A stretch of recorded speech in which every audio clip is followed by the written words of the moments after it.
Here we go. Hi, Hi, everybody. everyone. We're playing with technology here and trying to figure out how to make things work. So we're here. Hi. Oh my gosh. Thank you, Sharona. You saved my life. Thank you.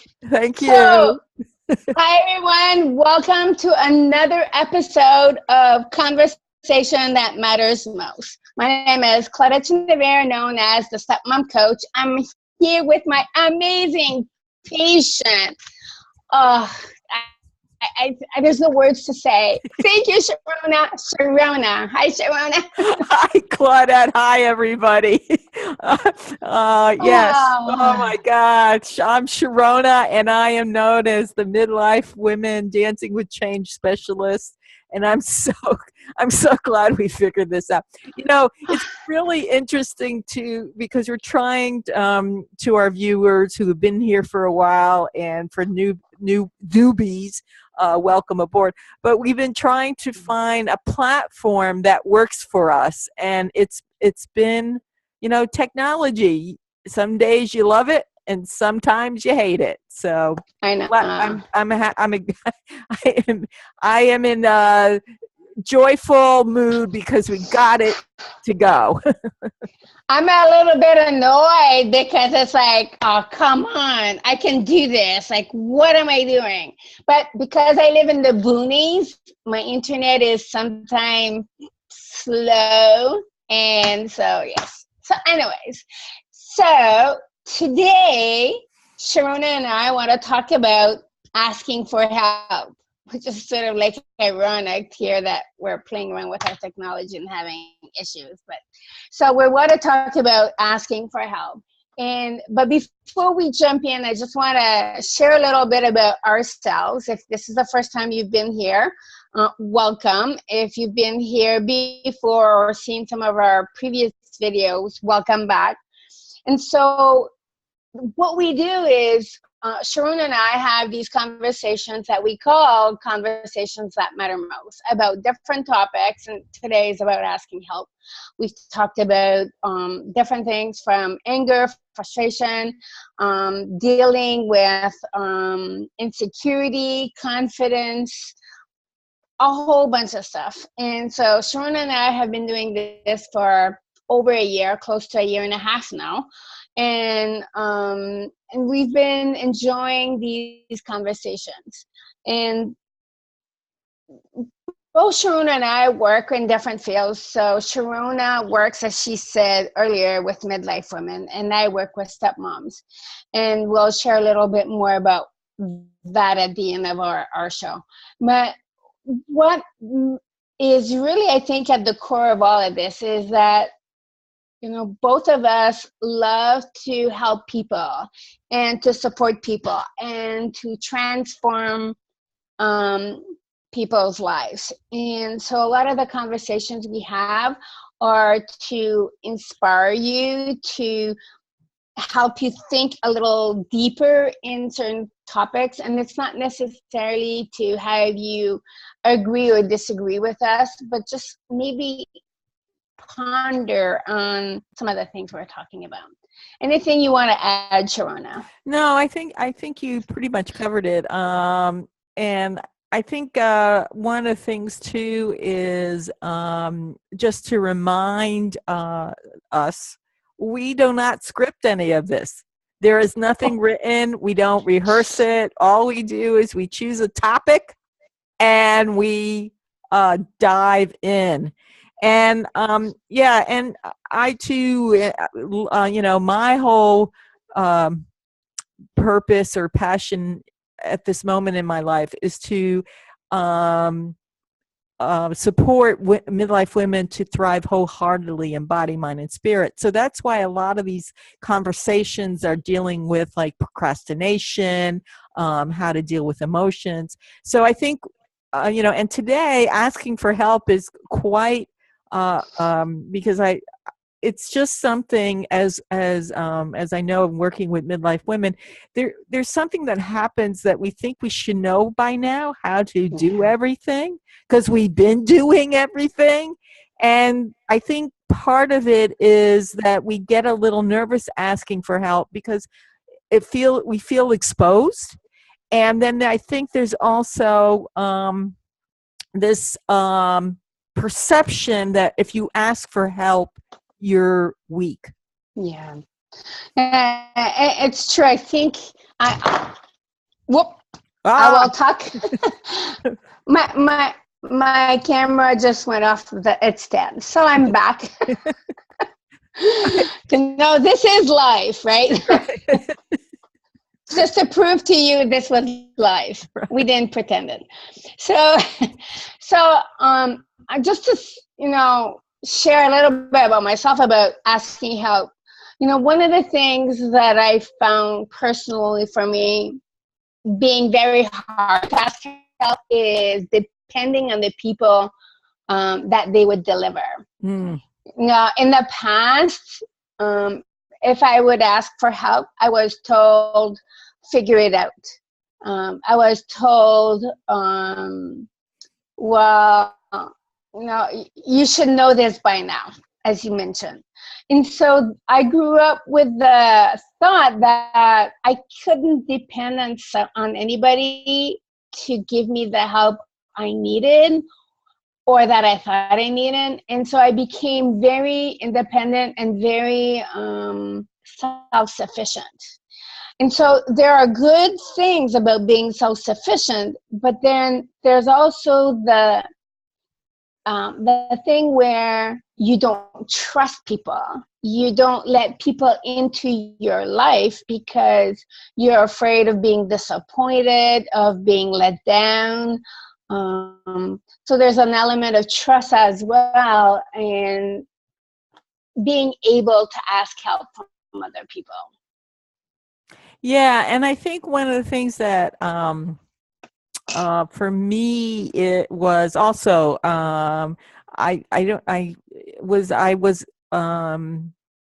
for whatever reason, maybe because at a very early age I was given so much responsibility that somehow I had to do it all on my own. I didn't think anybody would. Maybe it's trust, but I just didn't think anybody was going to help me. I had to figure everything out for myself. And I, as with you, Claudette, I had a pride of being independent and self-sufficient, and I do everything by myself. But as I'm moving into this next phase of my life, things that worked in the past is not working now. And so I have to be willing to show up and say, you know what, I need help. I just recently have been going through personal transformation myself. And for most of the time, I've been doing it on my own. And then I realized, no, I have to go, I need help. To make it all right for myself, I said, coaches have coaches. Therapists have therapists. Dentists have dentists. Most hairdressers have hairdressers. So we all help each other, and yet, so I think for me, it's learning that we're interdependent on each other. We're not codependent. We're not dependent. We're not independent. We're interdependent on each other to be successful. And so I went to this place that I used to work as a career coach and employment counselor. And I was there because I just needed some extra help around. I just knew that they could help me. And it's really interesting. And I haven't been there for many years. And they were all so happy to see me. And they all want to help me. And one of the things I realized is it was my own fear and my own feelings of embarrassment and shame and whatever that was, the fear I was going to be ridiculed or judged harshly or even rejected, that stopped me from taking that step. And finally, I said, no, we're going, feel the fear and do it anyway. And I walked in and it was, everybody's going, oh yeah, we're going to help you along the way. So I think one of the things is a lot of times because of how we were brought up, my feeling is that we sometimes don't think that we deserve to ask for help, or that we are going to be rejected or judged or whatever that is. And I think it's the courage to feel all that and then ask for help anyway. Yeah. Yeah. Several points came up for me as you were sharing, Sharona, is that, it's always surprising that when we do ask for help, that people are actually happy to help us, right? And it's a surprise. It's like, you actually want to help me? Like, for real? So that's a sense of, and the other thing I wanted to mention is that you mentioned the word interdependent. I think we don't use that word enough, and we don't hear it enough. I know for me, it's a sort of a fairly new word. Independent was like my go-to thing. Hey, I'm independent. And like you, there was a sense of pride, because if I don't depend on anybody, then I'm not going to get hurt. Unfortunately, at one point, I remember mentioning to my husband, I'm an independent woman. I don't need anybody. And so he looked at me and said, well, why am I here then? Right? And so when you don't allow other people into your life, when you don't allow other people to help you, you're robbing not only yourself, but other people the honor and privilege of providing support and help for you. And there's something really special when you are able to help another person. And I'm pretty sure you're similar to me. You love to help other people, right? Right. But in order to help other people, they also have to allow you that privilege and honor of being helped, of asking for help. Yeah, and I think part of that is, and this is just my theory on this, but I think part of it is because we were in little villages, and we were in little communities, and we had each other's back because we had to rely on each other to for everyone to thrive in that community. Mm-hmm. And I think as we got more and more bigger and we spread out, I think we've forgotten that we really need each other. We are not meant to live in a vacuum. Yeah. And I think biologically, is that a word? I think so. I think are hardwired to be willing to help. And, something that came up as you were talking, Claudette, about trust, all of a sudden something popped into my head that, which happens a lot, popping, is that I think there's also that, that we need to we ask for help, but maybe we should be, be discerning of who we asked based on trust and respect. And so, so I think it's going back to that trust thing. But I think people, even strangers, if you just say, you go, I need help, or can you help me? Something is triggered in the human being for most people, 99% of the time, that says, yes, what can I do? Like, we'd like to step up to the plate and saying, how can we help? What can we do? But in our head, we're thinking all kinds of wacky things, saying, well, no one's going to help me. I don't deserve to ask for help. I should know this. I should figure this out. I'm smart enough. All that is that internal meanie that's going on and on about why we shouldn't ask for help. So I think there's a lot going on with that.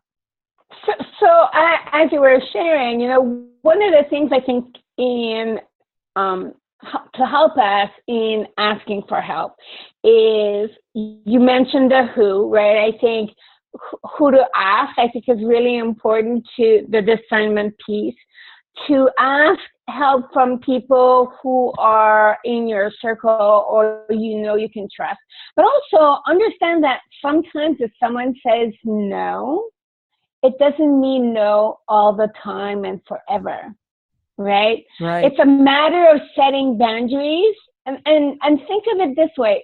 If this person says no to you, they're probably setting healthy boundaries and have a good sense of self-awareness, knowing that if they did offer the help you're asking, they may not be delivering or being able to deliver that help, which would go and create a sense of distress, of not being able to be with this person and feel ashamed. You see, I knew I shouldn't have asked. I knew they wouldn't. So that monkey mind, that little gremlin in our head, whatever you want to call it, is reinforcing that tape in your head saying, see, I knew I couldn't depend on this person. I knew I couldn't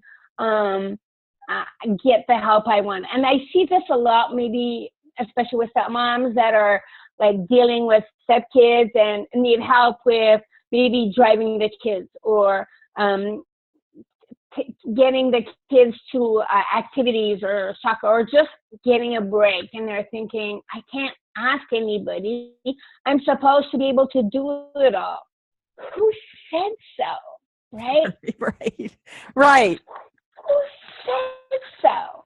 Like, anyway, so yeah, and then like really gets to me when we think that we should be doing it all on our own. But again, it's like, look around and ask yourself, if they do say no, ask yourself, is it because they really can't? Maybe they're like putting healthy boundaries around themselves in order to know, like, I know I don't have the time to do this.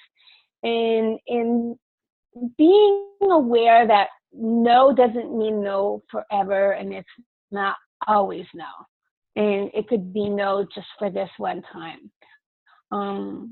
Anything else you want to add to this? Yeah, and I thanks for bringing that up, because sometimes we think when someone says no to us, we take it very personally, and you're right, it triggers all that the cootiness in our brain, monkey mind, inner meaning, whatever, because we're always gathering evidence of how awful we really are, and nobody's going to. So if the belief is no one's going to help me, or I'm going to appear, whatever that is, our inner meanie is going to be scanning the horizons to pick out, see, I told you, Yeah. Proof. It's a conversation. So it's asking for the help, and whatever the outcome is, that's out of your hands. But we need to be willing to ask for the help. And actually, if you think about it, even though if we're in that moment of panic and we're totally stressed out and we're looking for help in a moment, there's also that understanding that that person saying no to us actually might reduce some of our stress, because if they're not, if they're doing out of obligation, instead of the willingness to help, it gets very messy in there. So yeah, thanks for bringing that up. So no doesn't mean no all the time, and it might be for that particular person. That person doesn't want to do anything like that. That person in your circle might be doing other things for you or something. So everybody plays a role in each other. That's not interdependent. We are all playing roles in each other's lives. How do we, and I really, it's the same thing with, working with midlife women. So we're dealing with, all the physiology and the emotional and all that. And we get to the point where we're saying, I can't do this alone. I can't take care of everybody. I can't take care of my elders. I can't take care of this. I can't take care of myself.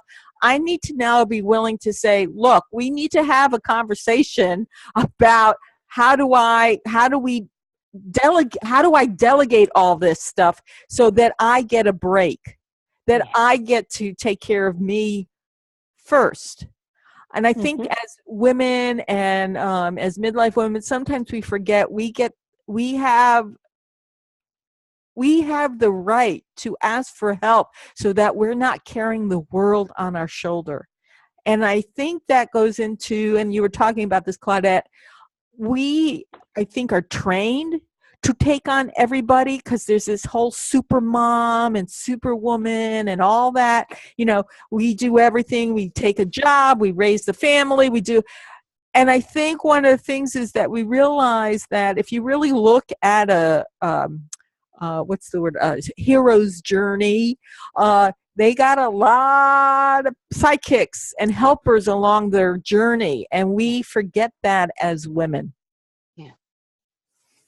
Yeah, so it's something, there's something in, again, the willingness to say, you know what, I'm a human being, I'm a female, and I've been doing everything for everybody. It's now time for me to ask for support as I go through whatever. So as a stepmom, it's about, let's sit down as a family and let me ask you, what do I need? How do we make this work for everybody in the village? As a midlife woman, if I'm dealing with my elders and plus my offspring or whatever, and spousal unit, how do I we come together as a unit, a family, a tribe, a village, and how do we make it work so everybody's thriving in the community? Yeah. And so the how to ask for help, I think, is really important, that we don't tend to focus enough on.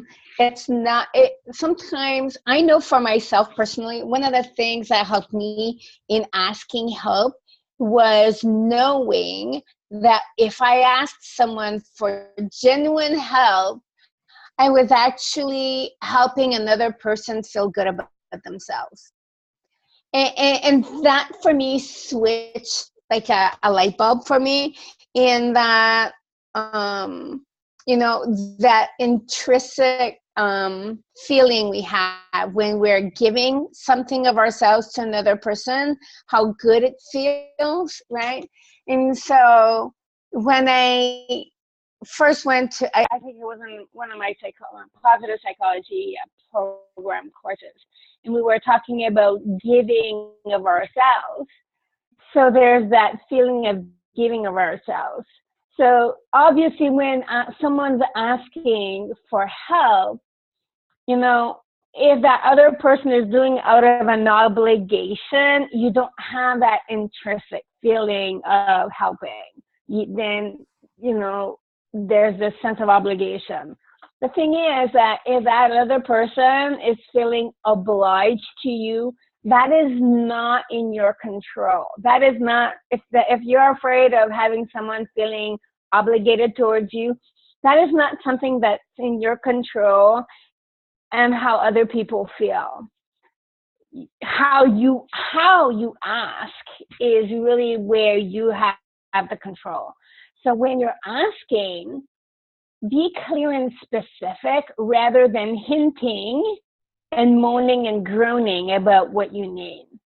I think nothing is more aggravating than someone who's hinting about needing help, instead of just coming right out and saying, hey, I'm feeling really down and things are really shitty for me at this moment, and I really could use a hand here.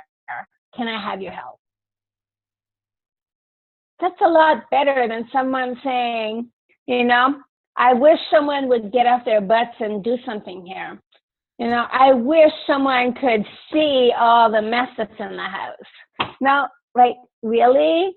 You're asking for someone to see exactly like you and to read your mind, and that will never work. it'll only create more chaos, more argument, frustration, anger, resentment, whatever. Any thoughts, Sharona? Yeah, and it's something that someone said to me a while ago. I can't remember who it was, but it was talking about how, again, as for most of us, we've been taught to be passive aggressive. So instead of being passive aggressive, let's just be willing to be courageous and brave and saying something as simple, you know what, I can't do all this myself. I need help. This is what I know you're really good at this. Could you help me with this particular thing? Or, I need your help. What can you, I need help. This is what has to be done today. What can you take on?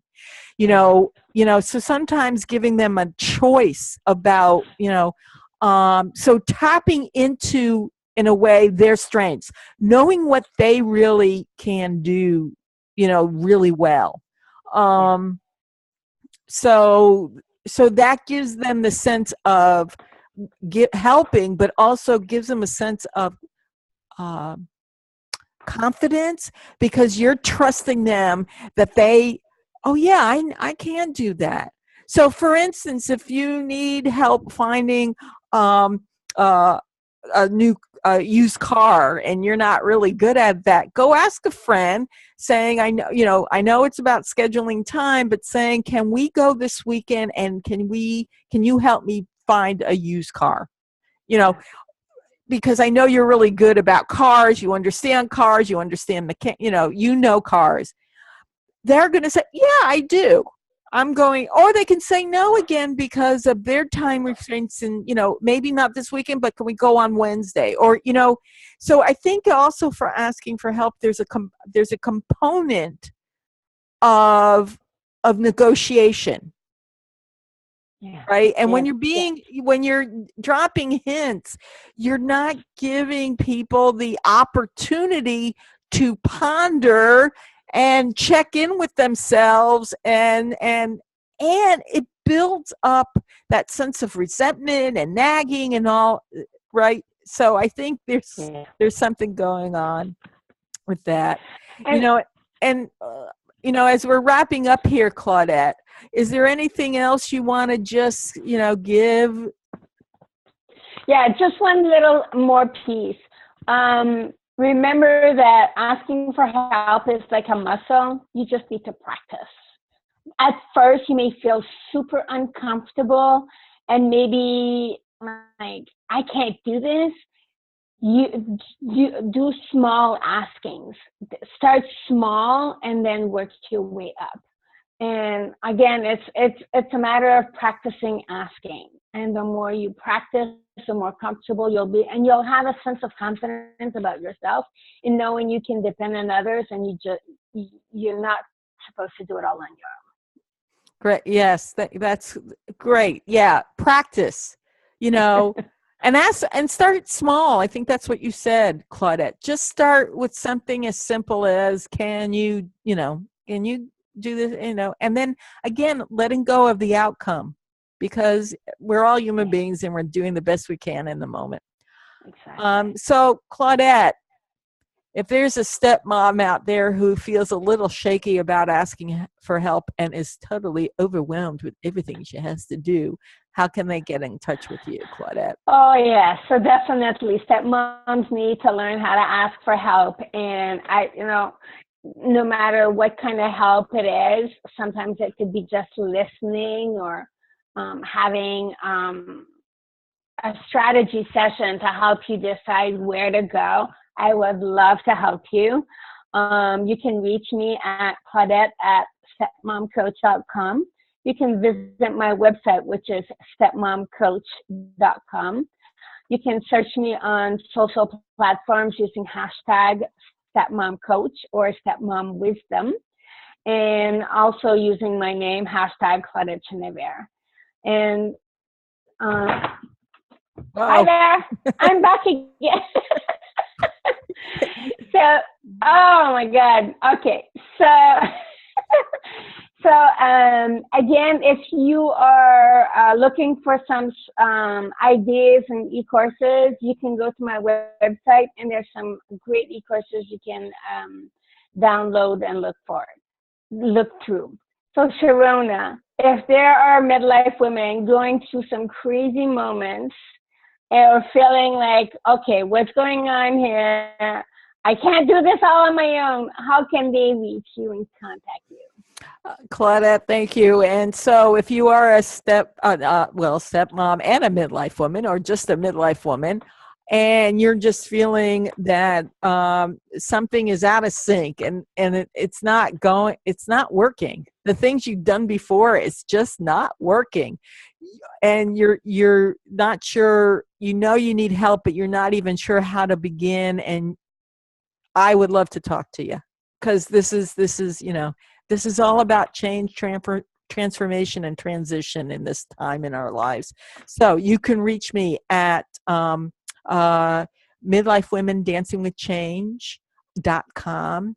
You can reach me at Sharona at midlifewomendancingwithchange.com. Hashtag midlifewomendancingwithchange. Midlife Women Dancing with Change. Hashtag emotional wisdom, and hashtag thriving in the midst of midlife change. And the other one is hashtag ponderings with Sharona. So those are ways you can get in touch with me. If you go to my website, I'm offering a free e-mini seminar. It's a wonderful 6-module self-paced program that you can download for free. Just to, you sign up, and it helps with giving you stuff to do, to start asking and planning and finding ways to navigate through midlife. So that's something working, and there are other e-courses that will be coming along. So I want to thank everybody for being here today. And one of the things I want to say is we do have a lot of previous episodes, everything from procrastination to setting healthy boundaries to dealing with anger, dealing with sadness. And so what I suggest is look through, subscribe to our channel, Midlife Women Dancing with Change on YouTube. Not midlife, Conversations That Matter Most. Thank you. YouTube, and also share. If you find something that really, really works for you, or you found really good information, share it with your friends and frenemies, because this way, and also subscribe so that you stay in the loop and knowing what we're doing. Yeah. So, anything else you want to add before we say goodbye? You did a great job, Sharona, making sure that everything was covered. So we look forward to seeing you again on our next episode of Conversation That Matter Most. And hopefully by then I won't have my phone flipping out of my stand. It's all part of being human and technology. Thank you, everybody. Okay. Bye, Claudette. See you next time on Conversations That Matter Most.